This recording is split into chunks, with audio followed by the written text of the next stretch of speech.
The Catholic Echo podcast is produced by the Communications Department of the Diocese of Youngstown, with support from the Annual Diocesan Appeal. Bishop David Bonner and members of our diocesan community discuss your burning spiritual questions.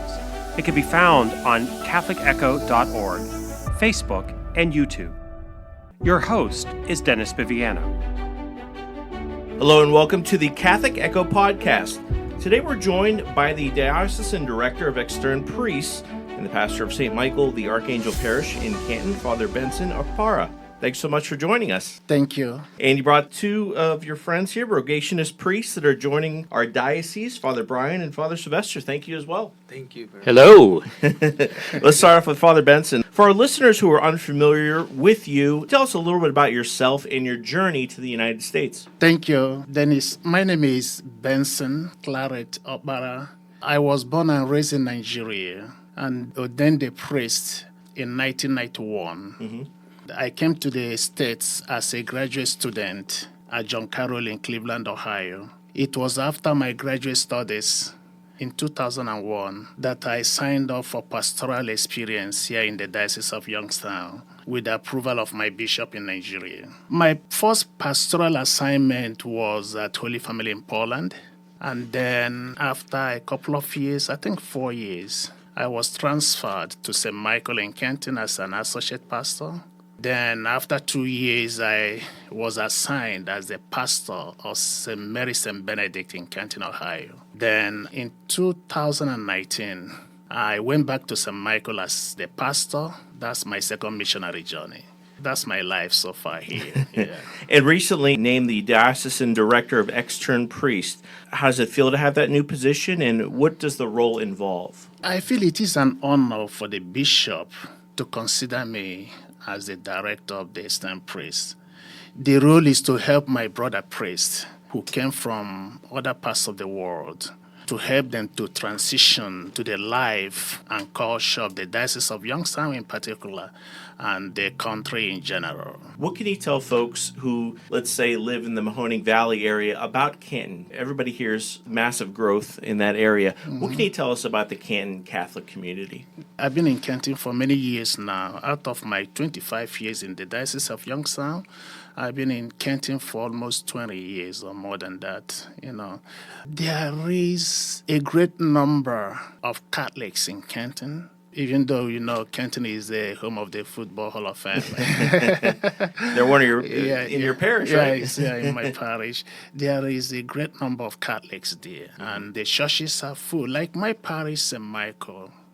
Even when I was at St. Benedict, which would be considered a smaller parish, there are a lot of Catholics. It's an active community with Catholic faithful, yes. Definitely feel like it's an exciting area, exciting part of a place in Ohio right now. How would you say your prior experience prepared you for this role? Like I said, I've been in this diocese for 25 years. I think the bishop may have considered me to be a good example for my brother priests who are coming from other parts of the world, because I have lived it. I've been in the system for some time.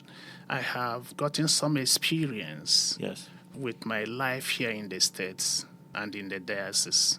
So having been in different parts of the diocese, Mahoney and now in Stark, I can draw from a wealth of experience from all the parishes I have been. Absolutely. Mm-hmm. Okay.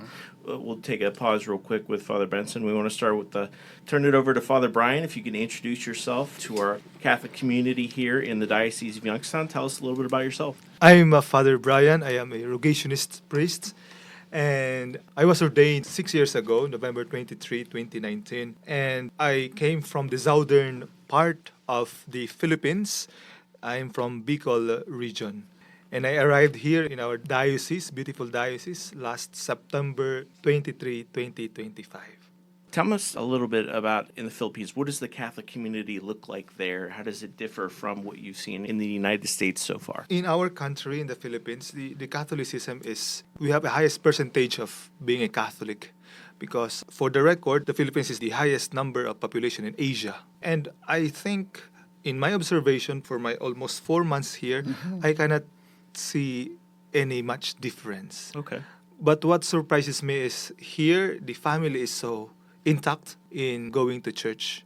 That's a big surprise for me, and I'm thankful for that. I guess let's talk about your call that you received, that you were going to come to Canton, Ohio. Did you have to look it up on the map? You're like, where is this at? But what was that experience like, getting that call and then, the transition from the Philippines to New Yeah, I've been telling this, and Father Benson has been hearing this one. It was May 18 that I received a call from my provincial superior at around 2:30 in the afternoon telling me that you have a new assignment. And I was surprised because I was just barely 1 year old as a parish priest of that parish. And he told me, I will be assigning you in the Diocese of Youngstown. And I'm so sorry because I don't have any idea about the Diocese of Youngstown. We have Youngstown, but it's a brand of sardines. It's a canned good. So he told me it's in the United States. I was surprised that Yes. because of the language barrier, even though the mode of learning in the Philippines is in English, it's still a challenge for me. And I tried to research about the Diocese of Youngstown, and lo and behold, I really encountered these podcasts. And I'm very happy because one of your first episode is all about vocation. Vocation is very dear to us Rogationists because that is our charism, to pray for vocation. It was a surprise for me that your first episode is about vocation. Very good. Thank you so much. Now, had you met Father Silvestre? We're going to turn it over to him. Had you met him before, or you guys knew one another? Yeah, because being a religious, we usually see each other. And since he is one of our formators in the seminary, I've been with him, especially during our preparation, the documents and so on. We were together in one community. And Father, you told me you had been in the United States before on one of your assignments in 2012. Can you talk about that, where you were, and when you received the call to come here as well? I was telling you that I came here as tourist in 2012 because there are also our confreres in that side of US, Banais and Sanger. And so I visited them together with Filipino community, which is really, they invited me for that occasion because there was the 20th wedding anniversary of that brother and sister there over there in Ontario. And so I was one of the priests there celebrating that wedding anniversary. And so I tried my best to see around there. I went to Hollywood also there, walking on the path of the World of Fame. Okay. that night. And I saw Silvestre there, his name. And then I was also asked by my provincial superior how is my feeling if they would send me here in Ohio. I was hesitant really that I'm now old, I'm 64, so why should I be the chosen one? I am staying in the seminary in Manila, wherein I serve as confessor and spiritual director of 30 seminarians. But as religious, we always say, well, I obey after the expressing of our hesitancy or incomprehension of the mission. Well, I was informed that it will be a parish. And I have been a parish priest also in Philippines for 10 years in one parish there, so no problem, I was thinking. And so at the end, I said to my provincial superior, okay, I obey. The twofold question here. What's been the most challenging part thus far, and what are you most excited about? For me, the most challenging is this language barrier because as you talk also, I cannot understand you immediately because we speak English, but Filipino English, not American. So it's something you're still working on consistently. Yeah. And that is very challenging for me. To prove myself whether the parishioners were understanding me, I asked, hello, good morning. Do you hear me like that? And then, do you understand my English? They responded, yes, okay. Well, if you don't understand my English, get the message of the Lord and then go home. Well, it's very nice starting point to make myself relax. Well, yeah, it seems like you use humor to get... So like that. Very good. To both of you, how refreshing is it to have one another there to sort of take out the anxiety or, to learn from one another, I guess? Yep, but being away from our country is not a problem for us because we were trained and formed as missionaries. We are ready for any errand for us. any part of the world. So it's not a problem on my part to be separated by my country, my parents, or my relatives, friends like that. I am ready to face anything here. But of course, here, as we go on, and then there are the other good people here to assist us in anything that we need. They are there. Filipinos or Americans, they are there. So there is no much problem on my part in these situations. And Father Bryan, just keeping in touch with family, how does that work? There's a time difference. It's 13 hours. Oh, wow. So they are advanced. But there is really this time to communicate with them and to say hi and hello. They are always excited to see me playing with the snow because I haven't seen snow after 35 years. So my mother is happy. My sister is happy for me. And yes, as Father Silvestre said, we are more or less trained to be far from our families as a religious missionary. Just keep in mind, this is very unusual with this cold snap and this much snow on the ground at one time. It's not always like this. And brighter 30-degree days will come soon. Thank you. Back to Father Benson. What challenges do you see in your experience that extern priests typically face while serving outside their home diocese? Father Silvestre talked about communication. Sometimes, for me, for instance, before I say something, I think about in my language, process it Yes. before I speak it out. Mm-hmm. Takes a long process. Yes. So communication has always been a challenge. But like I tell myself, and I have already told Father Silvestre and Father Bryan, we take it easy. Sometimes I may be so fast when I'm talking. Mm-hmm. If I catch myself, I will slow down. Yes. Communication is one, and also difference in culture. There was an experience, culture and food, even food. Mm-hmm. Mm-hmm. There was an experience I had when I came to the States as a student at John Carroll in Cleveland. I was in residence in a parish. So the pastor welcomed me, was very happy I was there, And then the first day I came, he said, "Okay, Benson, there is food in the refrigerator. Feel free, go anytime. Have food and make sure you are not hungry." You can't believe it. I went to that refrigerator. There was nothing that looked like food for me. Have you had that experience yet? Or what was it like for you guys food-wise? I forgot to even ask you for that. We don't know.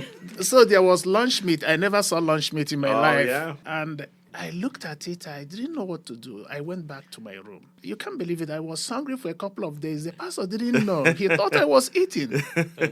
Until I was able to, it gradually got used to the food. And also communication. This brings me back to communication. My second week in the parish, I was to celebrate Mass alone. The pastor went out, said, "Benson, take care of the parish." And then during the Mass, I needed the book. Got it. Mm-hmm. The altar servers, I was giving them sign this way. No, to come. I needed somebody to come. I was just giving this sign. Uh-huh. And they were smiling, happy that this guy is just giving them sign this way. For me, in my culture, this is come. Oh, okay. Got it. But for them, it is high. Mm-hmm. Mm-hmm. I got to work on this I next time. just stuck, until somebody stepped up Uh-huh. and came up and said, "Father, what do you want?" I said, "I need somebody to bring that food. That's why I'm calling them." He said, "No, you call them this way, not this way." Yes. So those little things, communication, even sign language and other things, those are some of the challenges people can meet. Mm-hmm. Any other advice you've given to both fathers here? First and foremost, I told them, you have to be patient with yourself. Don't take yourself so seriously because we are not, I don't think anybody takes us as serious as sometimes as we take ourselves. Yes. Be open to make mistakes. If you make mistake, don't beat yourself down. Everybody makes mistake. And correct yourself. And the first day I introduced Father Bryan, I said, this young man needs your patience. Yes. Be patient with him. Mm-hmm. He has come into a new culture. And he has come into a new place. Be patient with him. Don't expect him to behave and preach and talk like somebody who has been here for 20, 30 years. Yes. He has to learn. I know patience is very short supply in our world, beginning with me and everybody. But we have to be patient with each other. And with that patience, we can understand each other. And then from there, I told them, Be patient with yourself. People, be patient with us as we all begin to navigate and find ways to serve each other better. I'll ask Father Bryan and Father Silvestre, what have you enjoyed so far here in the diocese? Has it been Christmas season? We're here during Lent time as well. What have you enjoyed so far the most? On my part, I cannot say anything except the ordinary one because I am merely 3 months here. And so the guidance of Father Benson, I like very much because at the first days of my stay here, he was inviting us in his rectory to have a relaxation and knowing one another as much as possible in that initial days. With the other priests also, I have a chance to meet them because there was a gathering also. I think once I have met much of them, the priests in the diocese. And then, of course, here I came here with the signing of the mutual understanding with our bishop and our provincial. And then there are, in Christmas time, we have many invitations to be with families, even Filipino families. And so I enjoy all those, and I am very happy and feel at home with them. So that's the initial being at home in the diocese, in the parish of Guardian Angels. I hope that I will continue to know more about these people and to let me know them also as I am, because the patience that Father Benson is telling us, the patience, please understand us, and we do understand you because really we are new here in this place. But anyway, the main thing for me is that we have a Catholic culture, so especially celebration of the sacraments. So I am at home, and they are at home with us, just like that.